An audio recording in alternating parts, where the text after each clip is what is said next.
Indisciplina.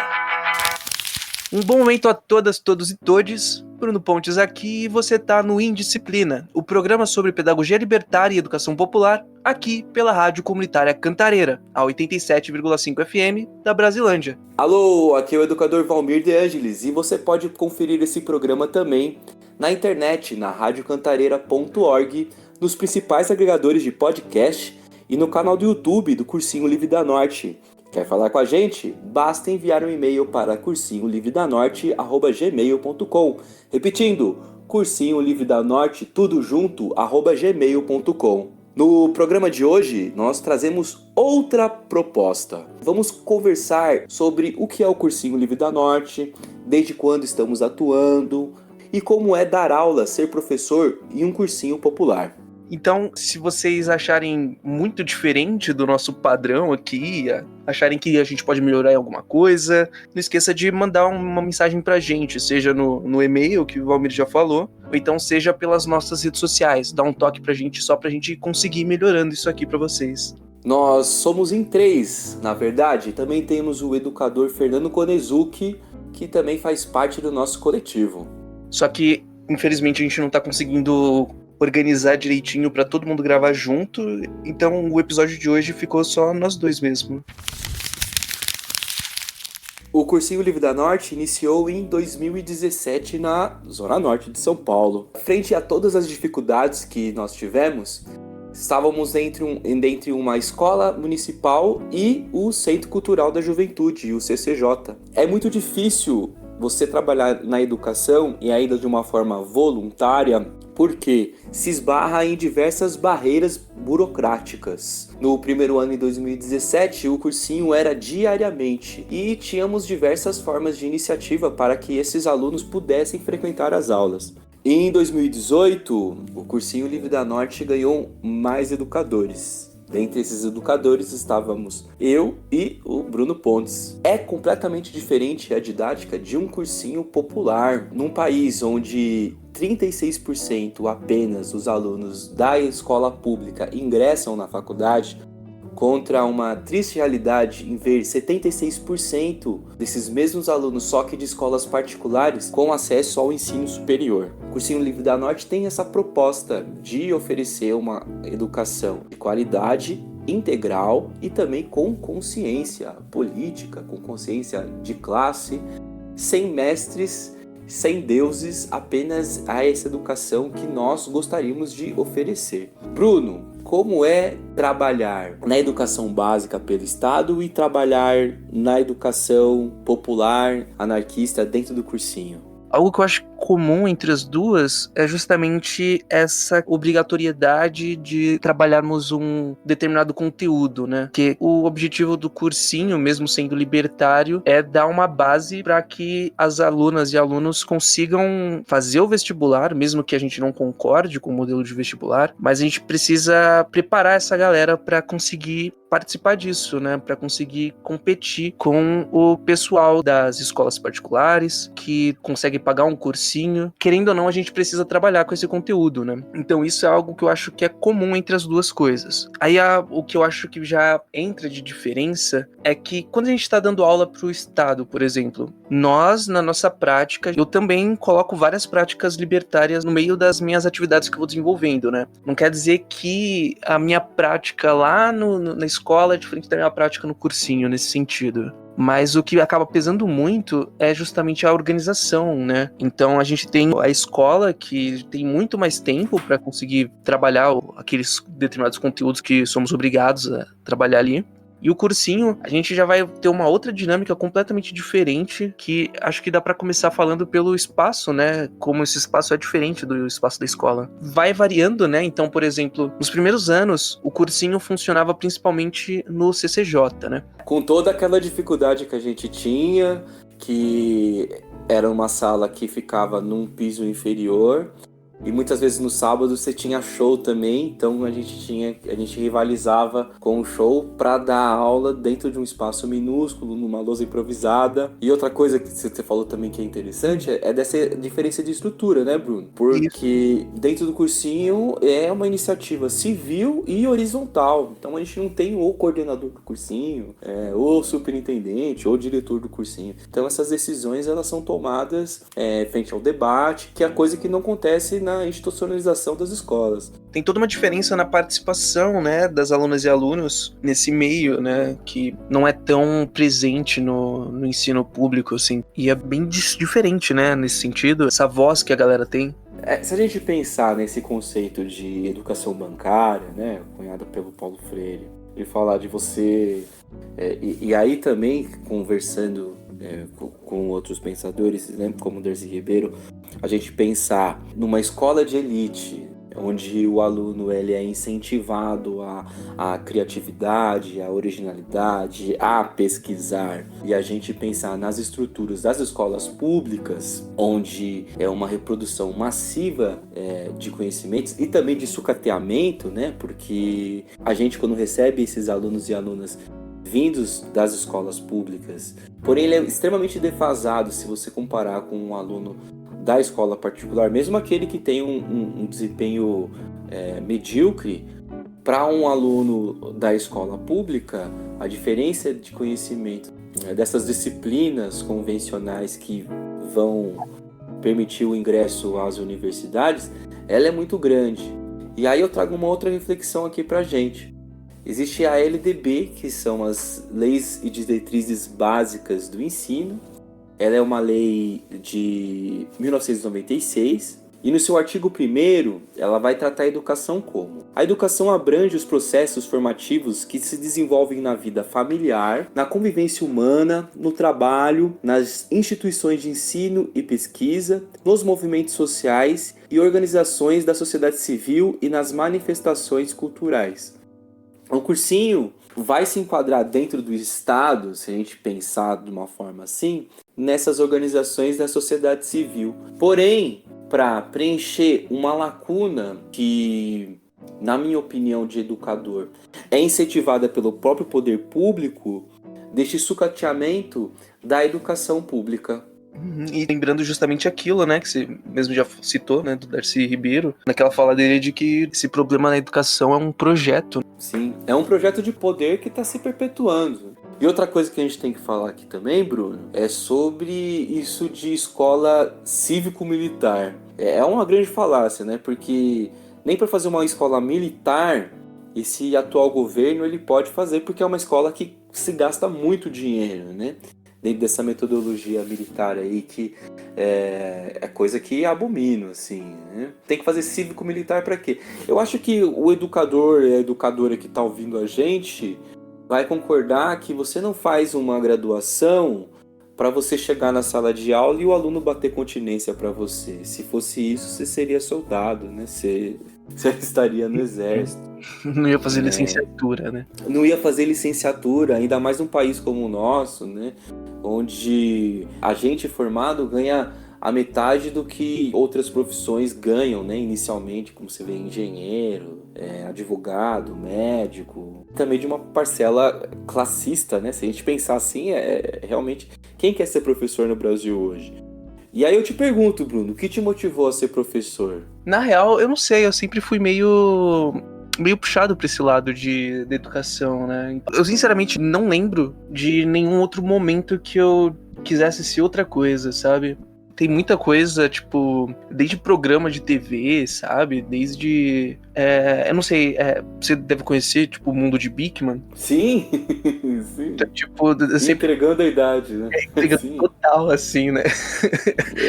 Mas tipo, esses programas sempre me chamaram muita atenção, sabe? Tipo, que trabalhava com conhecimento. Então eu sempre fui fissurado nisso, né? E aí, tipo, sei lá, quando eu era pequenininho, quando eu tinha uns 10 anos ou menos, eu participei de um projeto de educação ambiental, sabe? E aí, tipo, desde aquela época eu já não me imagino fazendo outra coisa, sabe? E aí a biologia entrou na sua vida, né? E aí a Darwin bateu na porta. Vamos evoluir, Pokémon. Mas é isso, tipo, sempre. Não sei, eu não vou falar que é uma. que é a base do meu ser, sabe? Que é o bagulho. Ou é um dom, né? Um tom, é isso. Não, tipo, eu consigo ver o que me motivou a cair nessa área, mas é tipo desde muito cedo que eu caí pra esse lado. E você, o que te puxou pra ser pobre que nem nós? Pra ser pobre. Porque ser educador nesse país é não pertencer a camadas mais altas economicamente, né? Meu pai era educador físico e ele trabalhou muitos anos, né, como treinador de futebol, apesar de eu detestar futebol, mas entender a função social que esse esporte exerce. E aí, a minha primeira formação é em logística, né? Só que no meu trabalho eu não conseguia ter uma conversa profunda sobre falar sobre sociedade, sobre debater ideias, porque ali, quando você trabalha na área de logística, acho que principalmente nesse meio corporativo, você trabalha para o capital, você trabalha para gerar lucro para alguém, né? Para você ser explorado. E aí, para mim, chegou um momento da minha vida que eu queria fazer um bem para a sociedade, um bem tangível, um bem que eu poderia ver acontecendo na minha frente, ou ver lá na frente que algum educando ou educanda conseguiu se superar intelectualmente, ou uma formação que gostaria. E aí eu larguei tudo, né? Larguei uma carreira aí de uns 8 anos na área de logística, passei por multinacionais, inclusive, né? E aí fui fazer licenciatura em letras, tava em dúvida, né? Se eu faria sociologia, né? Ou ciências sociais ou história. E aí decidi por letras, porque também gosto muito de ler, enfim. E aí fui meio que filho de peixe, peixinho e aí tô trabalhando aí na educação já faz algum tempo e desenvolvendo não só no cursinho livre, mas desenvolvendo o meu trabalho mais na área da educação social, né? Então trabalhei em saúde mental, e eu nunca trabalhei em educação básica, eu sempre trabalhei em ONG de capacitação profissional, mas o que me levou mesmo, eu acho que foi o exemplo de criança, de ver meu pai trabalhando com jovens, né? Com o esporte, e aí essa transformação, né? Essa transmutação que eu tive pessoal que me levou à transição de carreira. Eu achei importante, Bruno, a gente falar sobre isso, porque alguns anos atrás, um governador aí, o Picolé de Chuchu, que todo mundo sabe quem disse que a gente tinha que dar aula por amor, né? Mas amor não paga a conta. Se eu for na lotérica pagar a conta de luz com um abraço, eu não vou conseguir pagar. Então, você vê que também há uma desvalorização docente muito grande, né? Porque você teve o Luciano Huck também fazendo propaganda daquela faculdade lá que não vou falar o nome, mas que todo mundo sabe que complemente a sua renda, seja professor, como se, né, veja bem, né, o trabalho... É bico. Exatamente. Não desmerecendo o trabalho de ninguém, né, acho que todo trabalho ele é digno, mas o trabalho de professor, ele não é bem visto, né. Porém, eu acho que depois da pandemia, alguns pais de alunos e alunas começaram a perceber a importância do professor, principalmente numa parcela que eu não trabalho, né, por conta da formação, que é a educação infantil e a educação fundamental, né, Fundamental 1, que você imagina.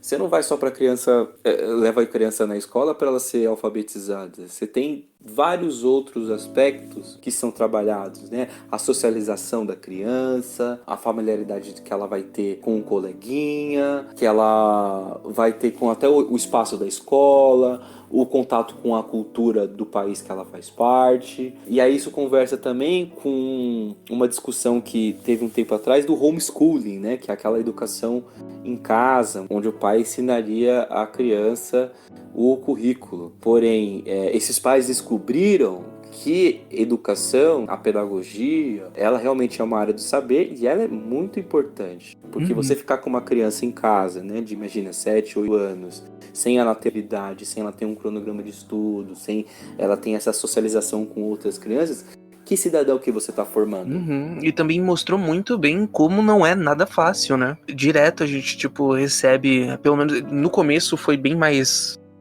por causa do choque, né? O pessoal da diretoria comentando muito na escola que dou aula, de tipo mãe e pai falando que já tá pirando com uma criança e não consegue imaginar como é que a gente consegue lidar com 40 numa sala, sabe? Então, tipo, E lidar, né? é isso, você vai lidar com 40 crianças na sala e é isso, se vira.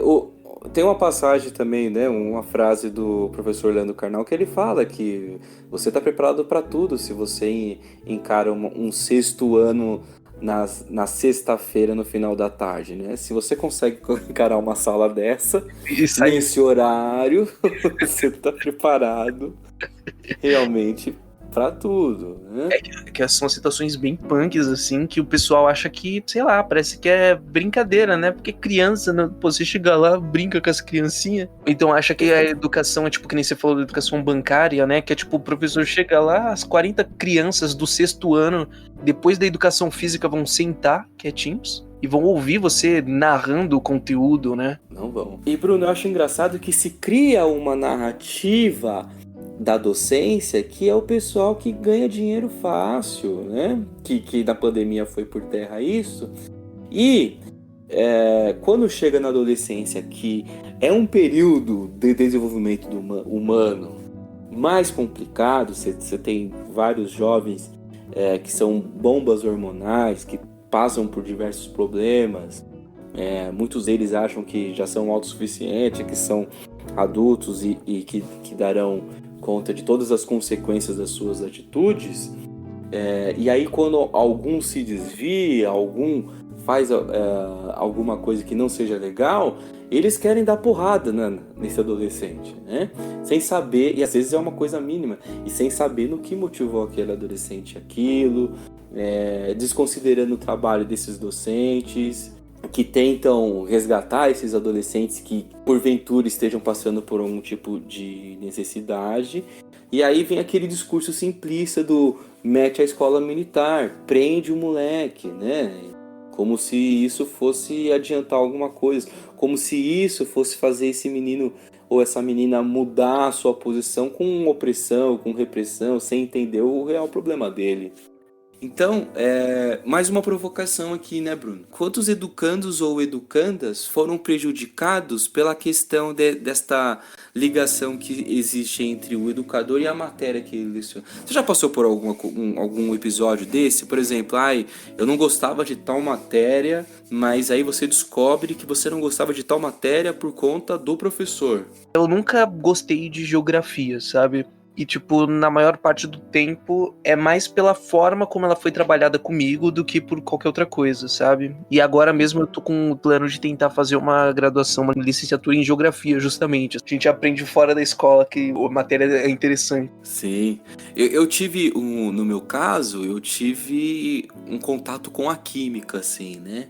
Eu fiquei a um passo de ser dependente químico, de reprovar em química no ensino médio. Mas foi por conta de uma professora, né, que regurgitava a matéria lá, né, acho que não tem nem outra palavra para, senão eu vou ofender mais ainda, né, porque eu tenho até uma questão assim, né, com esse início da química na minha vida. E aí eu tive um educador, professor Ubiratã, professor, se você estiver ouvindo agora a disciplina, um grande abraço, que me mostrou o maravilhoso mundo da química, né? Embora eu não saiba fazer aquela parada de oxidação até hoje, pelo menos a tabela periódica e ter notas.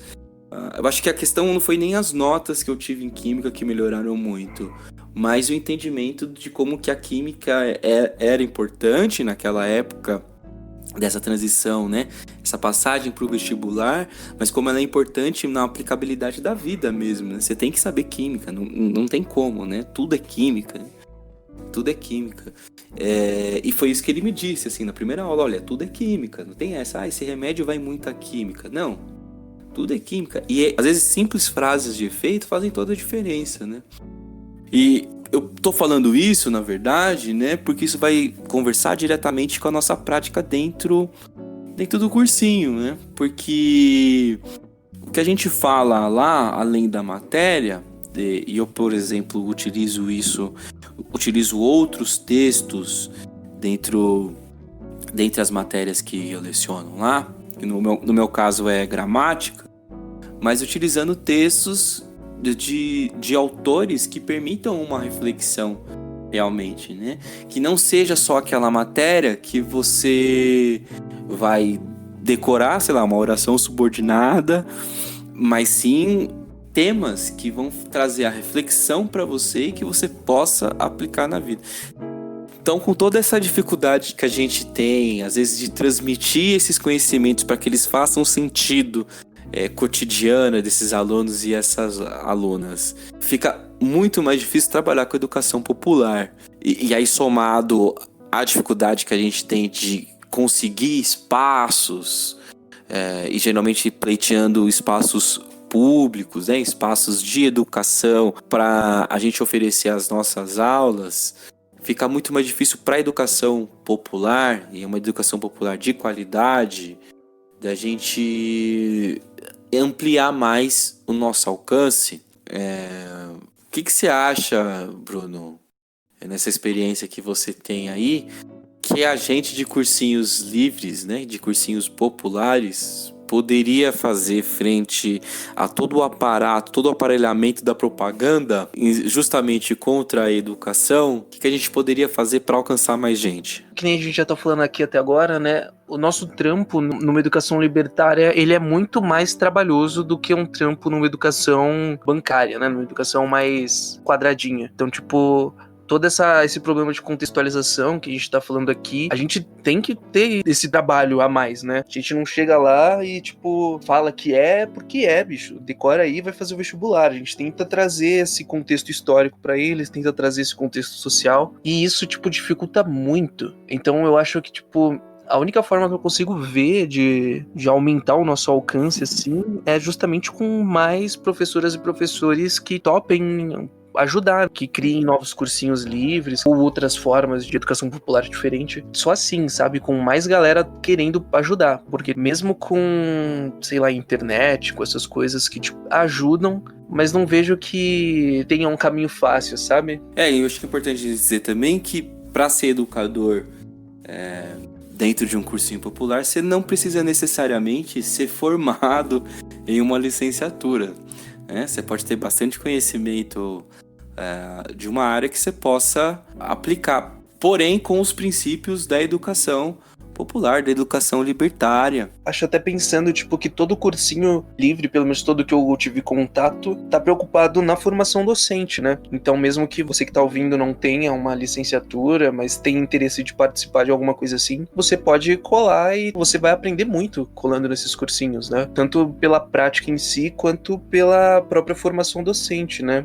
Sim, e uma outra estrutura, né? Porque cursinhos populares, geralmente, né, eles são horizontais, então eles são feitos por muitos debates e muitas reuniões. A gente no cursinho Livre da Norte, a gente tem reuniões quinzenais, temos formações, então a gente está sempre trocando ideias, sempre conversando, sempre falando para melhorar o que a gente oferece, né? Que é esta educação, como eu li aqui pela definição da LDB, mas não vinculada a um estado, porém uma educação integral, que aí tem no nosso episódio, acho que é o nosso 10º episódio que tem sobre educação integral, e aí a gente vai conversar também com outros movimentos sociais que buscam também por uma forma de educação, mas partindo de nós mesmos, né? Porque se a gente for esperar pelo poder público, a gente não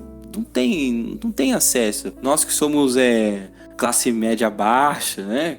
Trabalhador, você não tem um acesso a uma educação de qualidade, uma educação só a educação pública básica você possa pleitear uma vaga numa universidade pública, né? Como eu apresentei os dados aí no início do nosso episódio.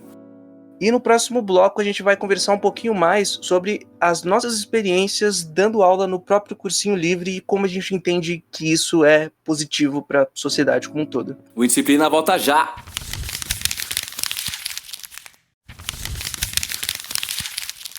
Voltamos com o Indisciplina, aqui na Rádio Comunitária Cantareira, nos principais agregadores de podcast e no canal do YouTube do Cursinho Livre da Norte. Nesse bloco nós vamos falar das nossas experiências pessoais como educadores dentro do Cursinho Livre da Norte. No primeiro bloco a gente falou um pouco sobre a educação no geral, de como que é um cursinho, como é trabalhar no cursinho e como é ser professor, né? Fazendo esse link entre a educação básica, pública, a ONG e as outras instituições de ensino com a educação popular. Bom, Bruno, para mim, o que é marcante dentro de um cursinho popular? O primeiro contato que eu tive com o Cursinho Livre da Norte foi numa reunião no CCJ. Então foram diversos interessados, e eu acho que no começo dos cursinhos populares, né, nos primeiros encontros, nas primeiras aulas, sempre vai muita gente. Porém, deparados com a dificuldade, com a carga horária pesada, no caso do cursinho, é o sábado inteiro, né? Muitos desistem, assim como em cursinhos particulares também, cursinhos grandes. Eu entrei lá e foi em base de uma formação, mais ou menos, né? Apresentando o cursinho, de como que funcionava. E depois da segunda reunião, já foi para saber, você é educador, tá interessado em quê? E aí eu falei, né? Estou interessado nas aulas de português, redação, literatura e gramática. E aí fiquei com esta pérola da língua portuguesa, que é a gramática, né? Que, enfim, ninguém queria, vamos falar a verdade. E aí foi um baita desafio, porque tinham matérias que eu não dominava por completo, e eu consegui, dentro do cursinho, me desenvolver melhor em matérias da gramática um pouco mais complicadas e também ter contato com estudantes que realmente queriam estudar. Porque quando a gente pensa em cursinho, existe um imaginário coletivo que é aquela coisa, estudou bastante, mas tem festa e não sei o que, bababá. Porém, isso é num cursinho de playboy.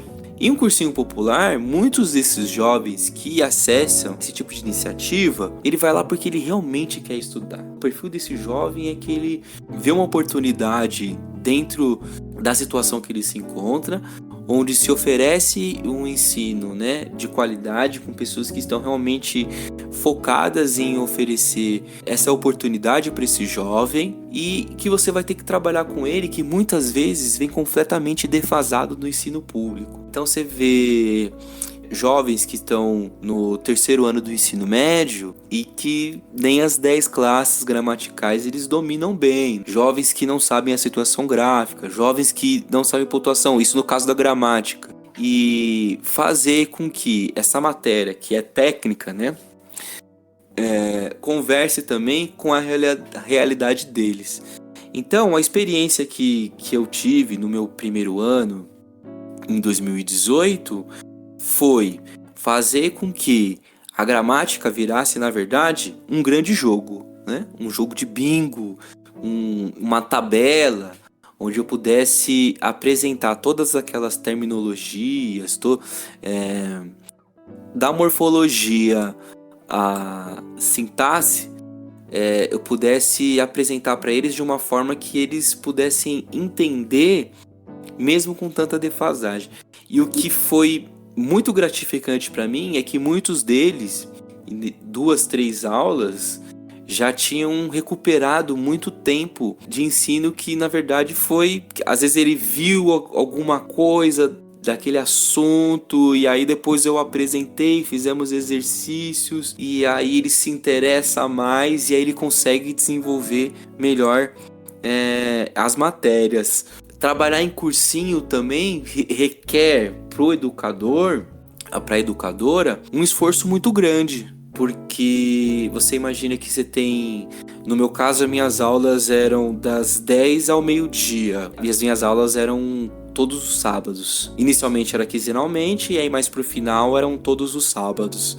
Então eu tinha um esforço muito grande de ir até o cursinho todo sábado fazer aquele trabalho. Tava me desenvolvendo também como educador, sim, muito, né? Aprendi muito, muito. Teve até um caso de uma moça que era deficiente visual e que ela gravava a minha aula. E aí eu tinha que fazer um trabalho daquela matéria que eu dava oralmente, escrever para que ela, dentro de um aplicativo, pudesse ouvir aquela aula e fazer aqueles exercícios.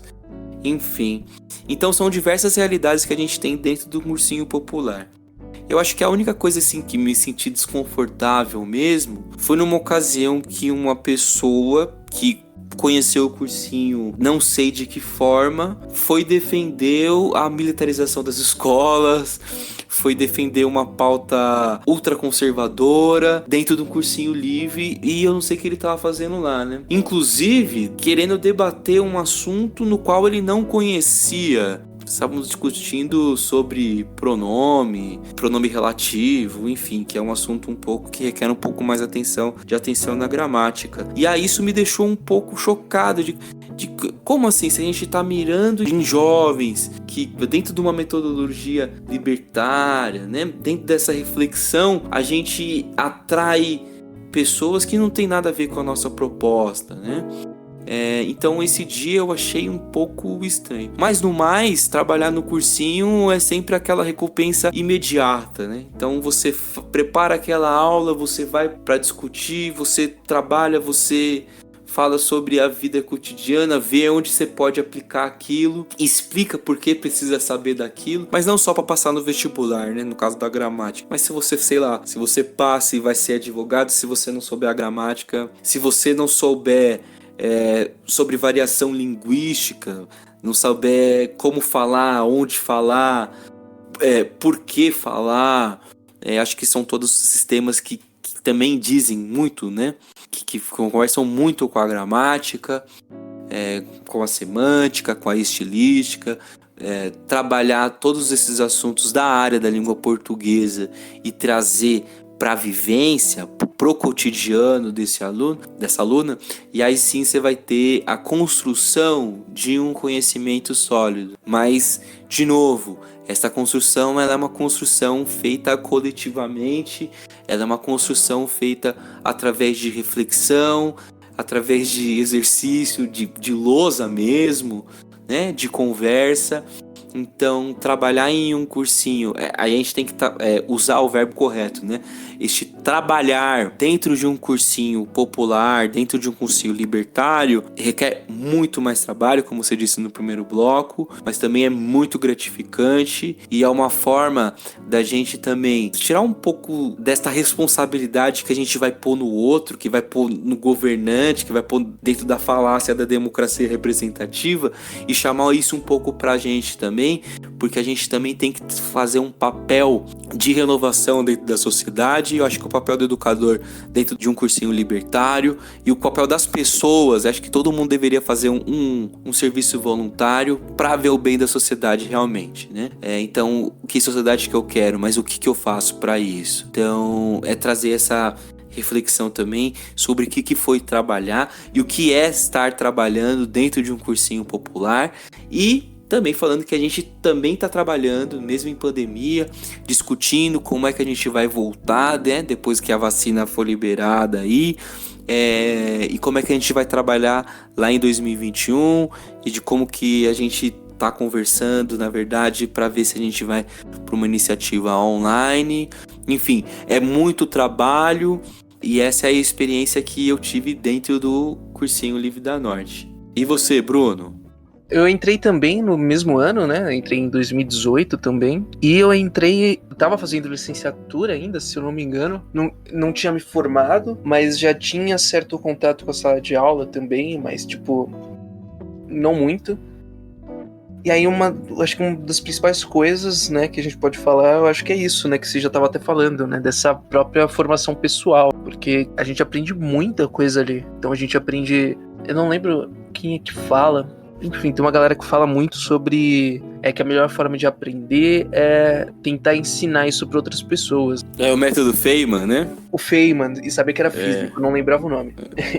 Com medo de mandar um Einstein aí errar, eu escondi. Então, é bem isso, né? Tipo, isso é uma realidade, que a gente vai aprender muito mais do que o próprio conteúdo que a gente tá tentando apresentar pra galera ali, tentando ajudar a galera a construir. Então, a gente aprende tanto sobre aquela determinada matéria. O que eu sei hoje sobre muito do conteúdo da própria biologia, eu reaprendi por causa do próprio cursinho, sabe? Então, mesmo fazendo faculdade e tal, tem muito conteúdo, muito detalhe que a gente esquece, que a gente não lembra, e a gente vai lembrando na prática, né? Então, além disso, tem muito da interação, né? De aprender a interagir com outras pessoas, né? De aprender a interagir com as alunas e com os alunos ali, de aprender a nos relacionar com o próprio coletivo como um todo, né? Então, a aprender como é que funciona a horizontalidade na prática, né? Então, ver como é que funcionam as próprias reuniões de tomada de decisão. É entender isso, né? Entender a viver em sociedade, no fim das contas. Aprender a ouvir os outros, aprender que as outras pessoas têm tanto ou mais a contribuir do que você. Tira a gente daquele pedestal que o diploma coloca a gente nele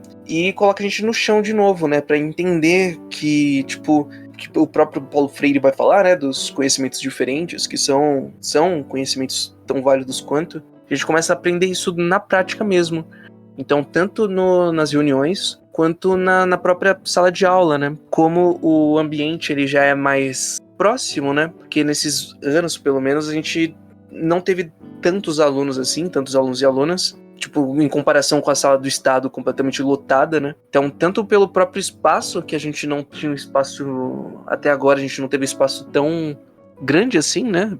Sempre foram uns espaços menorzinhos, que não iam tanto para esse lado, de uma sala do estado mesmo, grandona mesmo, a gente dando aula no CIEJA, a sala de aula não era tão grande assim, mas a gente fica mais próximo da galera. Então a gente conversa mais, né? A gente consegue ouvir mais o pessoal, porque como tem menos gente, a gente fica mais próximo do pessoal.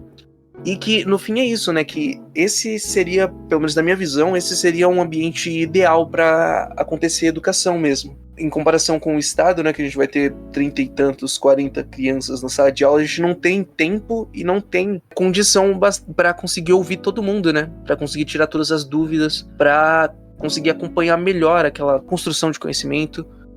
E no cursinho isso a gente já fica mais fácil pra gente, né? Então eu consigo ver, pelo menos pra mim, que o cursinho livre, os cursinhos populares, pelo menos, conseguem ser uma ótima ferramenta de educação mesmo, assim, né? De educação. Porque ele, apesar da gente não conseguir competir, porque a gente não quer competir mesmo, com, sei lá, com um cursinho particular que lota a sala, que tem 100 alunas e alunos. Aí tem professor que vai tocar música lá na frente e vai fazer eles decorar a tabela periódica.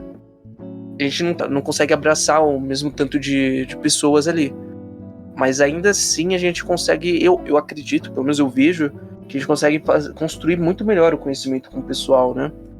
Não sei se contigo também percebe isso, Valmir? Sim, é um ponto bastante importante isso que você falou, Bruno, porque educação também é vínculo. Então você ter vínculo, né? E também o que a gente estava falando no primeiro bloco, né? Tipo, você se identificou. Alguma vez você não se identificou com uma matéria que você foi gostar depois por conta do professor? Porque essa criação de vínculo é muito importante. Eu acredito que dá para você até criar vínculo numa sala maior. Eu trabalhei num instituto que eu dava aula para jovem aprendiz. E às vezes eu construía pontes, mesmo falando para uma sala com 40, 50, né? Mas utilizando ferramentas para que eu pudesse falar a mesma língua que eles, né? Que eu pudesse, digamos que, horizontalizar esta relação, né? E eu acho que é importante isso também. Não colocar o professor... E isso é uma coisa que eu trabalho bastante, não colocar o professor num pedestal de superioridade, né? Num pedestal ou numa posição onde o professor fosse algo sagrado, detentor do conhecimento, o catedrático. Eu acho que não, a gente que é professor, as professoras, né? Os educadores e educadoras, somos seres como qualquer outros, né? Quaisquer outros, e que, na verdade, tá ali para formar cidadãos, para formar outros profissionais, e que isso tem que ser, eu acredito que tem que ser, dentro das características de cada um, tem que se formar um vínculo com aquela pessoa que você está ensinando algo, né? Independente se você está muito perto, né? Quando a possibilidade do cursinho, que a gente tem poucos alunos, comparado ao estado e a cursinhos grandes aí, particulares, mas de fazer este bem tangível, de construir essas pontes, de construir conhecimento de uma maneira sólida. Então acho que é muito importante isso que você falou também, dessa oportunidade que a gente tem dentro do cursinho, e trazer também essa reflexão para os educadores e educadoras que nos escutam sobre qual é o vínculo que a gente está tendo com esses educandos, né? No último dia dos professores me enviaram um vídeo do professor Nutella e do professor Raiz, né? E aí o professor Raiz é muito mais um conteudista do que o professor Nutella, que tem um aluno nas redes sociais. Mas eu acho que a gente tem que ser um pouco dos dois, assim, né? A gente tem que, sendo educador ou educadora, somos figuras públicas, né? Estamos em evidência, então a gente tem que levar isso em consideração também, né? De como que a gente se apresenta, né? Com as nossas atitudes, que querendo ou não, viram referências, mas que também a gente é humano e tá tudo bem, e a gente tem as nossas coisas e a nossa vida, e que a gente é acessível, então não tá nessa posição aí de categoria. O que você acha disso, Bruno, dentro essa relação de vínculo com o aluno? Você tem aluno na sua rede social, nas suas redes? Nossa, eu tenho mais do que seria saudável. Mas é bem por aí, né? É que eu tenho, sim, a galerinha, as crianças, e eu digo que é mais saudável porque, tipo, tem muita criança que, tipo, não tinha nem idade pra estar na rede social, sabe? Sim. Tipo, criança de 7º ano, mas enfim. Mas é, tipo, bem por aí mesmo, né? Porque quando você tem, pelo menos, não necessariamente só a rede social, mas são várias pequenas coisas que a gente acaba meio que quebrando um pouquinho, né? Aquela mitologia, né? De professor e professor, que, tipo, é intocável e que, sei lá, que é superior às alunas e alunos. E já fica um pouquinho mais próximo, assim, né? Uhum. Então, Isso é uma coisa que na pedagogia libertária a gente trabalha muito, né? Do professor tá ao lado, né? Ao lado desse professores e professores, está ao lado desses educandos e educandas na construção do conhecimento, e não acima dele como algo inatingível, né? Ou objeto de inveja, de um saber, de um conhecimento imenso. Como se fosse, sei lá, um júbilo de Deus, né? Assim, terra, sabe? Sim. A gente tem que, sei lá, eu acho que é muito importante a gente mostrar que somos humanos, a gente erra também, que a gente, sei lá, que a gente compartilha meme na internet, sabe? Esses negócios mais bobo possível, Sim. mas ainda assim mostram, sei lá, cria vínculo, né? Então tem todos esses sentidos, né? Que no fim das contas acabam sendo importantes também. E que acaba, pelo menos que a gente já tá falando, né? Como a gente tá falando do próprio cursinho, que acaba acontecendo, eu acho. Não. É que vai depender, né? Porque no nosso caso do cursinho, no formato que a gente desenvolveu, que a gente já falou, né? Que a gente faz o formato semanal. A gente falou que você aparecia todo sábado no fim do ano, né? No fim do último ano. Uhum. Só que as outras disciplinas, como a gente tem, como a gente trabalha com as disciplinas que são cobradas no vestibular, são muitas disciplinas.